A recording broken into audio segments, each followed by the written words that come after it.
Happy Tuesday po sa ating lahat. Ako si Benison Estareja. Patuloy pa rin po ang paglapit sa ating Philippine Area of Responsibility nitong si Super Typhoon with international name na Bavi. Huli po itong namataan kanina alas 3 ng hapon, higit 1,705 kilometers po sa silangan ng Central Luzon at may taglay na hangin na 185 kilometers per hour. So bahagyang humina po ito sa ngayon at may pagbugso hanggang 230 kilometers per hour. At may kabilisan pa rin ng pagkilos 25 kilometers per hour west-northwest. Base po sa latest animation ng Pag-asa, wala pa namang direktang epekto po itong si Bagyong Bavi sa alinmang panig ng ating bansa. Subalit sinisimulan ng palakasin ito yung southwest monsoon or hanging habagat lalo na sa western section of Mindanao. So simula po ngayong hapon hanggang bukas ng madaling araw, mataas ang tsansa ng mga pag-ulan dito po sa may Zamboanga Peninsula, Bangsamoro Region, Soc-Sargen, Misamis Occidental at Lanao del Norte. Kaya mag-ingat po sa minsang malalakas na ulan na posible magdulot ng flash floods or landslides. Habang natitirang bahagi ng bansa, simula ngayong hapon hanggang bukas ng madaling araw, partly cloudy to cloudy skies, so maraming lugar po ang maaliwalas pa naman ng kalangitan at sasamahan lamang ng minsang pagkulimlim at mga pulupulong mga pag-ulan. Usually nagtatagal lamang po yan ng 1 hanggang 2 oras.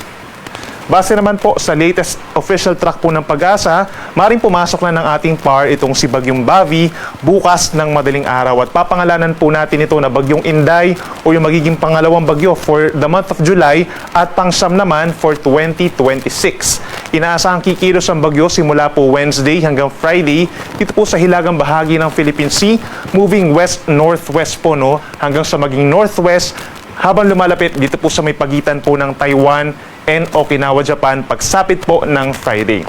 At maaaring lumabas ng ating Philippine Area of Responsibility itong si Bagyong Inday pagsapit ng Sabado ng umaga sa hilagang bahagi po ng Taiwan. So ibig sabihin, kung pagbabasihan natin itong latest track at yung mga nagdaang track, maliit pa rin po ang tsansa na ito'y tatama sa ating kalupaan or magla-landfall. At kung makikita natin yung cone of probability, hindi rin ganun kalapad, So ibig sabihin medyo makitid, maring bumaba na lamang ng bahagya or umangat ng bahagya yung track nitong si Bagyong Inday. So ang catch niya nga lang po dito, meron tayong nakikita na itong kulay dilaw na circle, associated po yan sa malalakas na hangin. Ito yung kabuang lawak ng Bagyong Inday, yung diameter na tinatawag. At yung radius niya is around 800 kilometers. So kapag project po natin itong 800 kilometers from the center, maring mahagip po itong bahagi po ng Northern Luzon, lalo na yung Batanes and Cagayan provinces, kung saan maring magtaas tayo ng signals number 2 and number 3.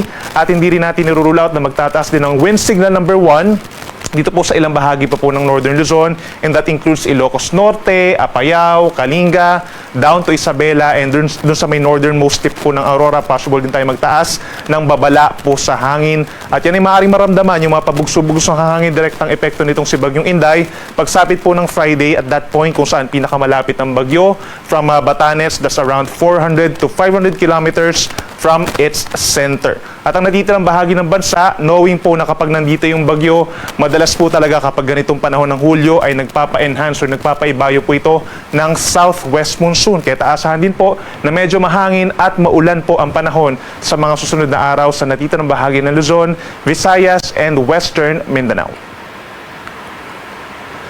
By tomorrow po, araw po ng Miyerkules, that's July 8, malaking bahagi pa rin po ng Luzon except dito sa may Palawan, ang fair weather condition. So ibig sabihin, medyo kalmado pa rin po yung panahon natin at magiging mainit at malinsangan ng panahon pagsapit ng tanghali. Madalas magiging maaraw sa umaga hanggang early afternoon, and then sa afternoon up until evening, madalas na makulimlim ang panahon or maulap ang kalangitan at sasamahan lamang ng mga pulupulong mga pag-ulan kagaya po ngayong araw.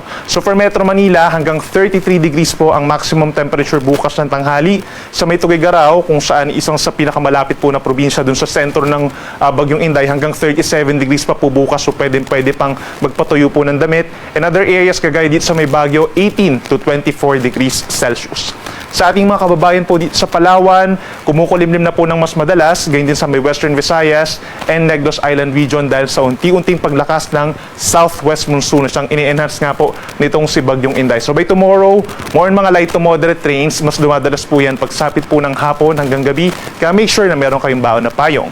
Habang dito naman sa natitirang bahagi ng Visayas, bahagyang maulap at minsan maulap pa rin ang kalangitan at sasamahan lamang po ng mga pulupulong pag-ulan or pagkidlat pagkulog. Hindi po yan tuloy-tuloy at hindi rin naman malalakas.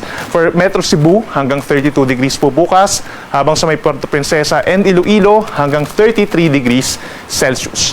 At bukas, dahil pa rin po sa southwest monsoon, maraming lugar pa rin sa Mindanao ang magkakaroon ng mga paminsan-minsang malalakas na ulan. As early as morning, may mga light to moderate rains na po sa may Zamboanga Peninsula, Bangsamoro Region, Socsargen, yung pa rin mga kalapit po na lugar, kagaya ng Misamis Occidental, Bukidnon, Lanao del Norte, mataas po ang tsansa ng ulan, lalo na po sa bandang hapon hanggang gabi. So make sure na meron din tayong baon na payong or kapote kung lalabas po ng bahay bukas at nakaantabay din po sa mga possible advisories and heavy rainfall warnings. Temperatura natin sa may Zamboanga City, 32 degrees ang maximum.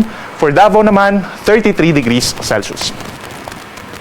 Para naman po sa ating weather advisory, yung potential nga po na malalakas sa mga pag-ulan, within the next 24 hours, yung probinsya po ng Sarangani, posibleng magkaroon ng hanggang 100 millimeters po na dami ng ulan. Pero simula po bukas ng hapon hanggang sa Thursday afternoon, kung saan unti-unti nga pong lumalapit sa extreme northern Luzon ang bagyong Inday, is magkakaroon tayo ng pag-enhance na ng southwest monsoon at maaaring pinakamaapektuhan po simula bukas ng hapon itong mga may kulay dilaw, Sultan Kudarat, Antique, and Negros Occidental, 50 to 100 millimeters po in a span of 24 hours. So equivalent po yan sa 50 to 100 liters na dami po ng tubig ulan in a square meter po, no? So posible mag-cause yan ng mga pagbaha sa mga low-lying areas at pagbuho ng lupa naman sa mga ilang bundok po, no? Sa mga kabundukan po dito sa may Antique, Negros at Sultan Kudarat. At pagsapit po ng Thursday, mas maraming lugar pa po magkakaroon ng maulap na kalangitan, kalat-kalat na ulan at mga thunderstorms lalo na sa hapon. Kabilang na dyan ang Batanes, Cagayan, Apayao, medyo makulimlim na sa Thursday dahil nga dun sa bagyong Inday. At yung habagat naman, over Metro Manila, makulimlim na rin po ang panahon at medyo mataas na yung chance ng mga light to moderate rains. Most of Central Luzon, lalo na po dito sa may Zambales and Bataan. Most of Southern Luzon, lalo na po dito sa may parting Mimaropa, Cavite and Batangas. Ngayon din na natitirang bahagi ng Western Visayas, Negros Island Region, Zamboanga Peninsula and Bangsamoro Region. Mataas din po ang chance na ng mga pag-ulan sa araw po ng Thursday. Nandyan nga yung possibility po ng mga advisories and heavy rainfall warnings. Pagsapit naman po ng Thursday afternoon hanggang Friday afternoon, ito yung time kung saan pinakamalapit yung sentro ng bagyo doon sa may extreme northern Luzon. Inuulit natin, nasa 400 to 500 millimeters away from the eye of the Typhoon Inday.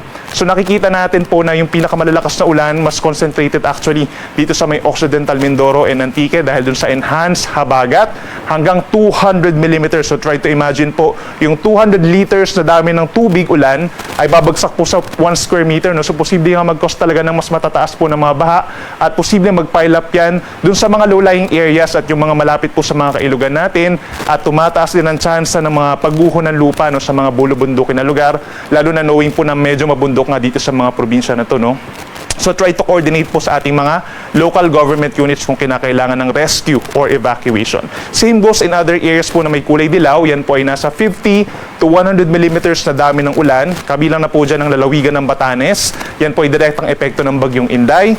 Other areas kagaya ng Zambales, Bataan, and Palawan, yan po ay dahil sa southwest monsoon or enhanced habagat. Gayun din sa may Iloilo, Guimaras, Negros Occidental, Negros Oriental, down to dun sa may Mindanao po sa may Lanao del Sur and Lanao del Norte. Kahit sabihin po natin na napakalayo po ng bagyo, ito'y posible pa rin mag-cause yung mga pag-ulan po dulot ng habagat ng mga pagbaha at pagguho ng lupa. At knowing po na konting baha lang dito or konting ulan lang dito sa may parting Mindanao, posible na agad mag-cause po ng mga flooding at saka po mga landslides. Samantala, sa natitirang bahagi po ng Luzon, kabilang ang Metro Manila, sa araw po ng Friday, asahan pa rin po yung mga light to moderate with the times heavy rains. So make sure na magbaon po ng payong sa ating mga papasok sa trabaho o sa eskwela. Natitirang bahagi ng Visayas, mataas na rin po ang tsansa ng ulan. Zamboanga Peninsula and Bangsamoro Region, mataas din po ang tsansa ng mga kalat-kalat na ulan and thunderstorms dahil sa habagat. At para naman po sa ating sea condition, ngayong gabi, wala pa tayong nakataas na gale warning or babala sa mga delikadong alon, pero pagsapit po bukas ng umaga. Posible tayo magtaas ng gale warning dito po sa mga baybayin ng Samar Island and possible din dito sa may eastern seaboards po ng Dinagat Islands and Surigao del Norte. Posibleng umabot kasi sa 4 to 4.5 meters yung mga maximum na wave height far from the seaboard. So maaaring magkaroon po dyan ng suspension po of sea travel at pagsapit po bukas ng hapon hanggang sa araw po ng Huwebes, Biyernes, all the way hanggang sa Linggo po, mas dadami pa yung mga lugar, yung mga seaboards dito sa may Luzon and Eastern Visayas na magkakaroon po ng gale warning or yung mga delikadong alon hanggang 4.5 meters at posibleng umabot pa nga sa higit 6 na metro no, kapag paglapit po ng bagyong Inday dito sa may extreme northern Luzon over Batanes and Cagayan, yung mga seaboards po doon. So kapag meron tayong gale warning, most likely pagbabawalan po kayo na pumalaot, lalo na yung mga small sea vessels at yung mga nangingisda at yung natitirang bahagi po ng Luzon, itong West Philippine Sea, Sulu Sea, posible din na medyo maalon sa mga susunod na araw dahil nga doon sa enhanced southwest monsoon. So maaari din kayong pagbawalan kahit malayo kayo doon sa bagyo. Ang ating pong sunset ay alas 6:30 ng gabi mamaya at ang sunrise bukas 5:33 po ng umaga. Yan muna ang latest mula dito sa weather forecasting ng Pag-asa. Ako muli si Benison Estareja. Mag-ingat po tayo.